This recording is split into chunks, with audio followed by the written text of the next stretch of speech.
Good morning बच्चों। जैसे कि आपकी 12th क्लास के चैप्टर 1 ठोस अवस्था को मैं पढ़ा रहा हूँ और लगातार वो मेरे 4-5 वीडियो आपके मोबाइल में आ गए होंगे। ठीक है, तो ठोस अवस्था में मैं कल आपको त्रुटि पढ़ा रहा था, डिफेक्ट। मैं आपको डिफेक्ट पढ़ा रहा था, त्रुटि। तो उसमें दो प्रकार के होते हैं, मैंने बताया था, स्टोइकोमेट्रिक और नॉन स्टोइकोमेट्रिक। स्टोइकोमेट्रिक में भी दो प्रकार है, मैंने बताया था, शॉर्टकी और फ्रैंकल। और आज आपको मैं नॉन स्टोइकोमेट्रिक डिफेक्ट का प्रकार आपको पढ़ाने जा रहा हूं। तो कल जो मैं आपको पढ़ा चुका था बेटा, उसी के आगे अरस समीकरण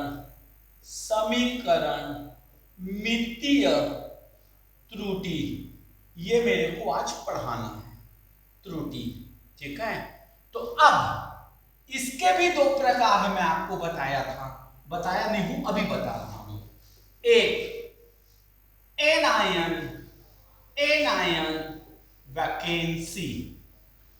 वैकेंसी मतलब ऋण आयन की रिक्तियां। ठीक है, फिर एक्सेस ऑफ केटायन मतलब धन आयन की अतिरिक्तियां मतलब रिक्तियां मतलब गायब हो जाना, अतिरिक्तियां मतलब ज्यादा बैठ जाना। और ये दोनों 12 के हिसाब से कम आईएमपी है। 12 के हिसाब से आपके वो जो शॉर्टकी और फ्रैंकल पढ़ाया था वो ज्यादा आईएमपी है बेटा। तो अब एनायन वैकेंसी, ऋण आयन की रिक्तियां, तो बड़ा सरल है, वो शब्द ही हमको बता दे रहा है कि आखिर हमको आंसर क्या देना है। मतलब मेरे जो केमिस्ट्री लैंग्वेज के हिसाब से, मतलब जो मैं आपको अपनी क्लास का एग्जांपल देते हुए पढ़ा रहा हूं, तो मैंने बोला मेरी क्लास में 10 गर्ल्स और 10 बॉयज थे, मैंने बताया था, उनको मैंने अल्टरनेट पर ढाला हुआ था, a plus b minus a plus b minus b minus a plus b minus a plus a plus b minus a plus b minus b minus a plus b minus a plus. तो मैंने बोला था anion vacancy मतलब खाली।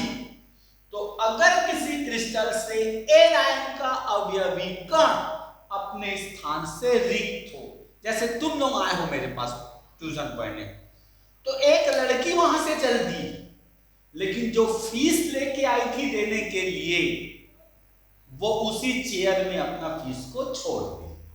तो उसी तरह anion अपनी जगह को छोड़ के चल देगा, लेकिन उसमें जो इलेक्ट्रॉन है, ये इलेक्ट्रॉन है बेटा, वो वही रहेगा, क्योंकि हमारा केमिस्ट्री बोलता है अगर डिफेक्ट हो रहा है तो होने दो, अगर एनायन और केटायन के रेशियो में अंतर आ रहा है तो भी आने दो, लेकिन क्रिस्टल न्यूट्रल रहना चाहिए, उसमें चार्ज नहीं आना चाहिए। तो एनायन वहां से छोड़कर चला गया, लेकिन उस जगह पर एक इलेक्ट्रॉन बच गया, तो उसको कहते हैं एफ सेंटर, इसको हम लोग कहते हैं एफ केंद्र। और एफ केंद्र का अर्थ होता है रंगीन। जैसे नमक का पीला कभी कभी दिखाई देता है, नमक कभी कभी पीला दिखाई देता है, उसका कारण एनायन वैकेंसी, मतलब एनायन अपने स्थान से हटकर चला गया क्रिस्टल को छोड़कर, लेकिन वो अपना इलेक्ट्रॉन वही छोड़ गया। और सारे बच्चों को पता है अगर फ्री इलेक्ट्रॉन अगर बचा है तो वो क्रिस्टल कलर शो करता है। देखो, चालकता और कलर शो का दो रीजन है, मतलब चालकता का भी और कलर रिप्रेजेंट करने का भी एक ही कारण, इलेक्ट्रॉन एक एनर्जी लेवल से दूसरे एनर्जी लेवल में शिफ्टिंग होना। अगर फ्री इलेक्ट्रॉन है समझ लो फ्री इलेक्ट्रॉन है तो वो लोअर एनर्जी लेवल से हायर एनर्जी लेवल में चले जाता है, जिसके कारण कंडक्टर हो जाता है, और लोअर एनर्जी लेवल से हायर एनर्जी लेवल में चले जाता है, जिसके कारण वो रंगीन होता है। ठीक है, तो अब इसके कारण क्रिस्टल रंगीन प्रतीत होता है। तो 12वीं के एग्जाम में ये पूछ सकता है व्हाट इज एफ सेंटर। तब आपको उसका एग्जांपल देना है कि जब किसी क्रिस्टल से, क्रिस्टल जालक में से एक एन आयन का अवयवी कण अपने स्थान से रिक्त हो, लेकिन उस स्थान पर एक इलेक्ट्रॉन बंधा होता है जो पूर्व में उस एन आयन के साथ था, जिसके कारण वह क्रिस्टल रंगीन प्रतीत होता है, जैसे नमक का पीला दिखाई देना एफ सेंटर के कारण है। तो अभी आपको 12th में अगर पूछ सकता है तो what is F centre, F centre के बारे में पूछेगा बेटा। ठीक है, तो ये मैंने बता दिया। अब उसके बाद नंबर 2 में आपका बचा है excess of cation. Excess of cation, excess of cation का मतलब मैंने आप लोगों को कल वो शब्द बता रहा है, धन आयन की अतिरिक्तियां। मतलब नामदेव सर की क्लास में 20 बच्चे थे, कल से एग्जांपल देते चले जा रहे हैं। वो 20 बच्चे, एक लड़की एक लड़का बैठे हुए हैं, मतलब पूरे बच्चे हैं। एक लड़का बोलता है कि सर हमको पढ़ना है आपसे, तो मैं बोला चेयर हमारे पास नहीं है, तो बोला मैं जमीन में काम चला रहा हूं। बस ये पूरे बैठे हुए हैं, तो वो एक एक्स्ट्रा आके बैठ गया। जब मैं एक्स्ट्रा लाके बैठा तो दूंगा तो क्रिस्टल में पॉजिटिव चार्ज आ जाएगा, क्योंकि नंबर ऑफ पॉजिटिव 11 और नंबर ऑफ नेगेटिव 10। तो मैंने उसको बोला था तू आएगा, लेकिन साथ साथ इलेक्ट्रॉन भी लेके आएगा, ताकि मेरा क्रिस्टल न्यूट्रल बना रहे।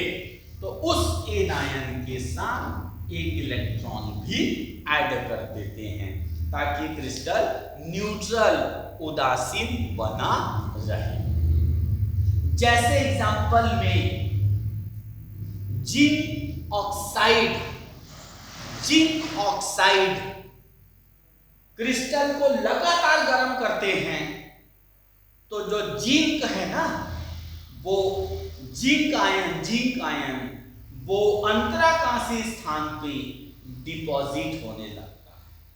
और मैंने बोला सबका एग्जांपल आपको देना है। जिंक ऑक्साइड क्रिस्टल को गर्म करने से जिंक आयन Zn+2 आयन अंतराकाशीय स्थान में डिपॉजिट होने लगता है, जिसे कहते हैं धन आयन की अतिरिक्तियां। क्लियर बेटा?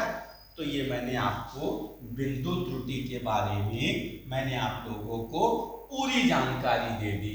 बिंदु त्रुटि क्या है, कितने प्रकार के होते हैं, ये सब मैंने आप लोगों को बता दिया।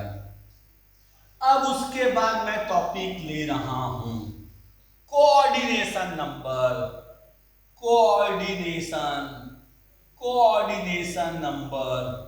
कोऑर्डिनेशन नंबर हिंदी में बोलते हैं उपसह संयोजी, या ऐसा बोलते हैं बेटा इसको समन्वयन संख्या क्या है बोलेगा। What is coordination number? तो बहुत इजी है, बहुत इजी। कोऑर्डिनेशन नंबर आएंगे, याद रखना, ये आता है पेपर में। अगर किसी क्रिस्टल का कोई एक कंस्टिट्यूएंट्स, और अगर मैं आपको कंस्टिट्यूएंट शब्द बोलूं तो उसमें याद रखना एटम्स, मॉलिक्यूल्स और आयन, ये तीनों में से कोई भी हो सकते हैं। अगर कोई एक एटम अपने नियरेस्ट मतलब आसपास के जितने एटम से अटैच होगा, वो उसकी कहलाती है कोऑर्डिनेशन नंबर। ठीक है, जैसे मैं किसी बच्चे से पूछा प्रार्थना के लाइन में 5 बच्चों का मैं प्रार्थना ले रहा हूं स्कूल में, 5 बच्चों के प्रार्थना में आप पहले नंबर में खड़े हो, और मैंने पूछा तुम्हारी कोऑर्डिनेशन नंबर कितनी है, बच्चा बोला 5। गलत बेटा, उसका नियरेस्ट नजदीक एटम को बस गिनते हैं। तो बच्चा अगर बोलेगा सर मेरा कोऑर्डिनेशन नंबर 1, तब वो सही है। अगर मान लो कोई बच्चा बीच में बैठा, बीच में प्रार्थना दे रहा है और मैंने पूछा कोऑर्डिनेशन नंबर कितना, वो बच्चा बोला 5, तो गलत। उसके पड़ोसी, वास्तव में कोऑर्डिनेशन नंबर का मतलब होता है नंबर ऑफ पड़ोसी। पड़ोसी मतलब आपका जो घर जितने लोगों से जुड़ा हुआ है वो पड़ोसी होते हैं। पड़ोसी नहीं कि एक मकान के बाद वो पड़ोसी नहीं हो बेटा। पड़ोसी मतलब आप जिस मकान में रहते हो उस मकान से जितने मकान आपके टच में हैं वो पड़ोसी है। और नंबर ऑफ पड़ोसी इज कॉल्ड कोऑर्डिनेशन नंबर। जैसे मैंने यहाँ पे कुछ चीजें आपको इमेजिनेशन करवा रहा हूं, आप बता देना। मैंने बोला ए, और भी बना दे रहा हूं, चलो और भी मैंने बना दिया, और भी जब मैंने बनाया और मैंने पूछते जाऊंगा तो आप बताते जाना। ए का कोऑर्डिनेशन नंबर, ए का, तो ए जितने लोगों से घिरे हुए हैं वही उसकी कोऑर्डिनेशन नंबर। तो सर गिनते हैं 1 2 3 4 5 और 6, मतलब ए का कोऑर्डिनेशन नंबर कितनी, 6। अब अगर मैं मान लो इसका कोऑर्डिनेशन नंबर लेना है बी का, तो 1 2 3 उसकी पड़ोसी की संख्या। तो इस प्रकार आप आंसर लिखोगे। किसी भी क्रिस्टल में कोई धन आयन अपने विपरीत रेट नजदीकी अपने nearest number of anion से जुड़े होते हैं, उसको कहते हैं नंबर ऑफ कोऑर्डिनेशन नंबर। ठीक है। अब जैसे मैं आगे आपको जाके पढ़ाऊंगा सीजियम क्लोराइड का क्रिस्टल, आगे की क्लास में मैं धीरे धीरे पढ़ाऊंगा सीजियम क्लोराइड की क्रिस्टल।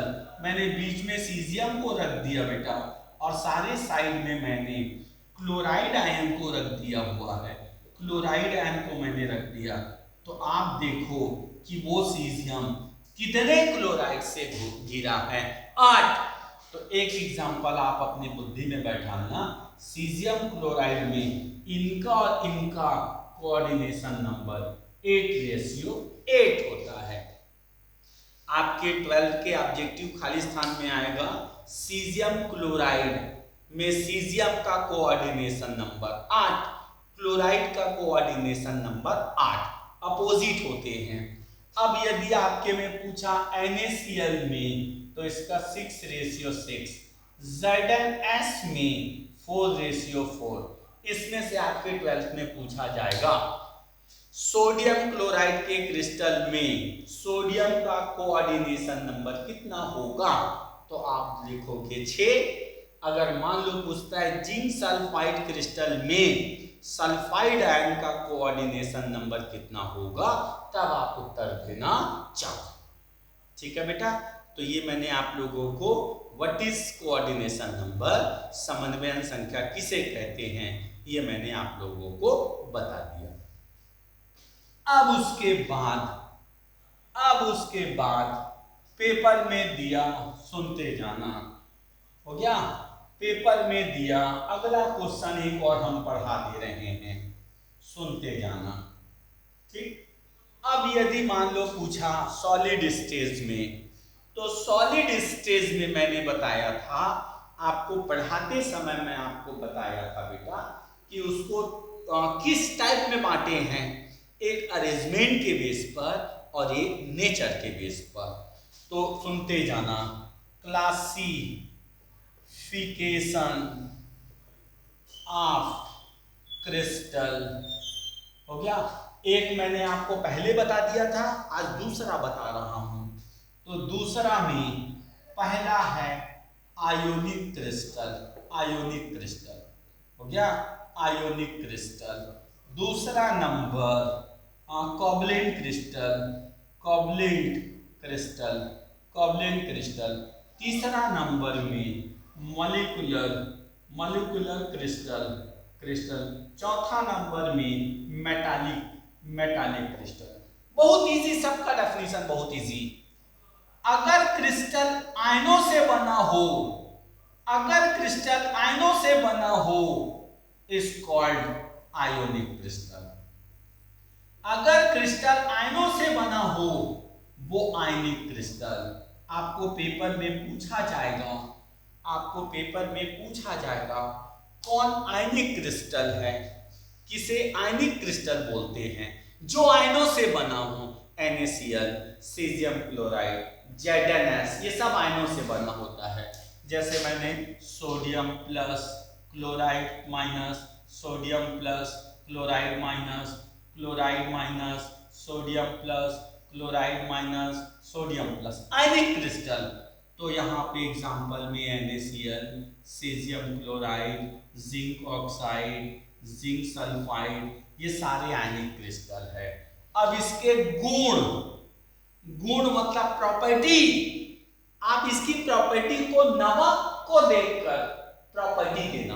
नमक को देखकर पानी में घुलनशील, पहला, ठोस अवस्था में विद्युत का कुचालक, लेकिन द्रवीय अवस्था में विद्युत का संचालक। आयनिक क्रिस्टल का गलनांक क्वथनांक सबसे ज्यादा होता है, इसका गलनांक एवं क्वथनांक सबसे ज्यादा। यह कठोर होता है और भंगुर होता है। कठोर, छू के देखो कठोर है, पट को टूट जाएगा। यह कठोर एवं भंगुर होता है। आयनिक क्रिस्टल का जालक ऊर्जा होता है, ये 5 आप नोट दे देना। पहला, कठोर भंगुर, देखे हुए हो, नमक को देख के बोलो ना बेटा, पानी में सॉल्युबल, विद्युत का ठोस अवस्था में वेट कंडक्टर, बट एक्वस सॉल्यूशन में कंडक्टर, बॉइलिंग मेल्टिंग पॉइंट ज्यादा, जालक ऊर्जा आयनिक क्रिस्टल में बस होता है, बाकी नहीं। अब नंबर 2, कोवलेंट क्रिस्टल, मतलब बर्फ को याद रखना, बर्फ, सॉरी, कोवलेंट क्रिस्टल मतलब आप हीरा को याद रखना, हीरा और ग्रेफाइट, हीरा और ग्रेफाइट ये इसमें आते हैं, हीरा और ग्रेफाइट इसमें आते हैं। तो जब मैं सारे जगह पे, क्योंकि आप सब बच्चे होशियार हो, हीरा और ग्रेफाइट पूरा कार्बन से मिलकर बना होता है, कार्बन से, मतलब वह क्रिस्टल जिसका अवयवी कण परमाणु हो, जिसका अवयवी कण परमाणु हो, उसे परमाणु क्रिस्टल कहते हैं। जिनके बीच सहसंयोजी, आयनिक में कौन सा बंध, आयनिक बंध, इसमें कौन सा बंध, सहसंयोजी बंध, इसके बीच में सहसंयोजी बंध पाया जाता है। बड़ा इसी बेटा, तो फिर से लिखना, वह क्रिस्टल जो परमाणुओं से बना हो, परमाणुओं से हो गया, उसे परमाणु क्रिस्टल या सहसंयोजी क्रिस्टल कहते हैं। लेकिन इनके बीच बंध होगा तब तो वो जुड़ेंगे, इनके बीच सहसंयोजी बंध पाया जाता है। क्लियर? अब क्रिस्टल के गुण, तो आप ग्रेफाइट और डायमंड को देखो, ग्रेफाइट और डायमंड ठोस है, गिराने से टूट जाता है। आप जो पेंसिल लिखते हो ग्रेफाइट है, पहला ठोस एवं भंगुर, ठीक है। दूसरा, ग्रेफाइट को छोड़कर सभी कुचालक, केवल ग्रेफाइट अपवाद है, बाकी सब कुचालक। और गलनांक क्वथनांक आयनिक से कम, जल में अविलेय, जल में अविलेय, इस प्रकार ये हो गया। फिर मॉलिक्यूलर क्रिस्टल आएगा, तो आप बर्फ, बर्फ को अपनी बुद्धि में लेना, या ठोस CO2 को अपनी बुद्धि में लेना। तो बेटा बर्फ, एक्चुअल में बर्फ किससे बना होता है, पानी के अणुओं से बना होता है। सारे में पानी रहता है, पानी को बोलते हैं अणु, पानी को बोलते हैं अणु। तो आप आंसर लिख देना, बड़ा सरल, वह क्रिस्टल जिसका अवयवी कण अणु होते हैं उसे आणविक क्रिस्टल कहते हैं। और सबसे दुर्बल बल इसी में पाया जाता है, जिनके मध्य दुर्बल वान डेर वाल बल पाया जाता है। अब मेरा पढ़ाने का तरीका वैसे ही बेटा बहुत इजी, बर्फ को रखो सामने, बर्फ ठोस है सर, गिराने से टूट जाता है। पहला उत्तर कठोर एवं भंगुर। दूसरा, गलनांक क्वथनांक निम्न, बहुत जल्दी पिघल जाता है। तीसरा, जल में मिले, जल में घुल जाता है, और जल में घुल जाता है। क्लियर? अब लास्ट वाला मेटालिक क्रिस्टल, कोई भी अगर धातु शब्द दे दे, धातु, कोई भी धातु दे दे, कॉपर है, जिंक है, मरकरी है, मतलब वह क्रिस्टल जो धातुओं से बना होता है, धातुओं से बना होता है। जैसे सारी जगह मैंने कॉपर रख दिया, तो सारी जगह मैंने कॉपर रखा, तो आप उसका उत्तर लिख देना धात्विक क्रिस्टल। तो वह क्रिस्टल जिसका अवयवी कण धातु होते हैं उसे धात्विक क्रिस्टल कहते हैं। और इस प्रकार के क्रिस्टल में कौन सा बंध? धात्विक बंध। कौन सा बंध? धात्विक बंध। क्लियर बेटा? अब लोहा आपके सामने है, आप उसको देख के गुण बोलो ना, कठोर है लेकिन भंगुर नहीं, टूटता नहीं है, वो चूरा चूरा नहीं होता। दूसरा, जल में अविलेय।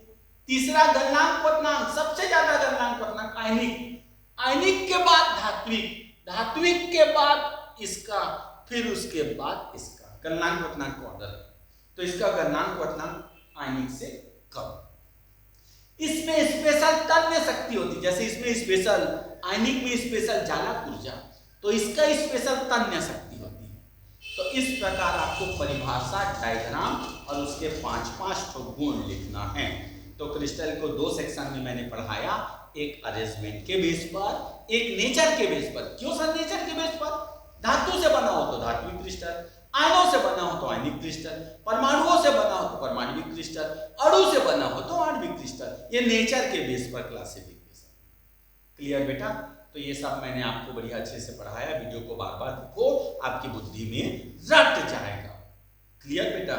और सब बच्चों को मैं रोज बोलता हूँ कि हमारी चैनल से 9907152144 में जो भी बच्चा पढ़ने में इंटरेस्टेड है वो अपना कुछ हाय बाय जो भी लिख के व्हाट्सएप कर दे, हम उसको तत्काल अपना चैनल में जोड़ लेंगे ताकि वो बच्चा वीडियो देखो। बाकी दोनों में अंतर है बेटा, उसमें क्या है ना, ऑनलाइन वाले में थोड़ा सा अलग ही टाइप का है। इसमें आपके पास वीडियो है, रात को बोर लग रहा है, आप ईयरफोन लगा लो, सुनते रहो, आपको पूरा रटा जाएगा।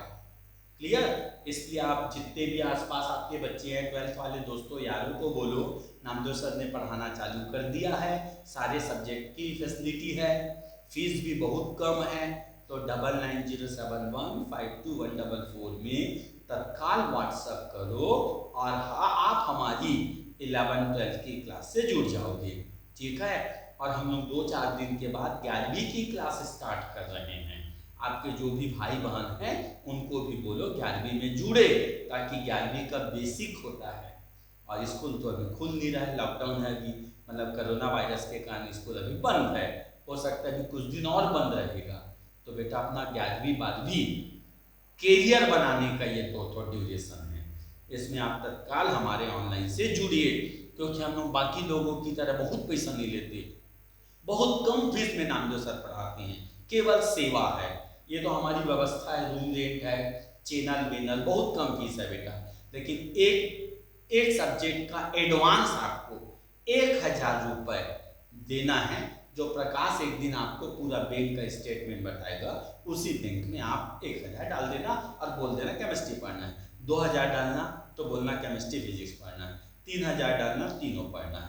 तो हम लोग लिस्ट बनाएंगे, बायो ग्रुप के कितने हैं, मैथ्स ग्रुप के कितने हैं, तो बायो ग्रुप वाले को बायो का वीडियो भेजेंगे, मैथ्स ग्रुप वाले का मैथ्स वीडियो भेजेंगे, जो केवल केमिस्ट्री होगा उसको केवल केमिस्ट्री का वीडियो भेजेंगे।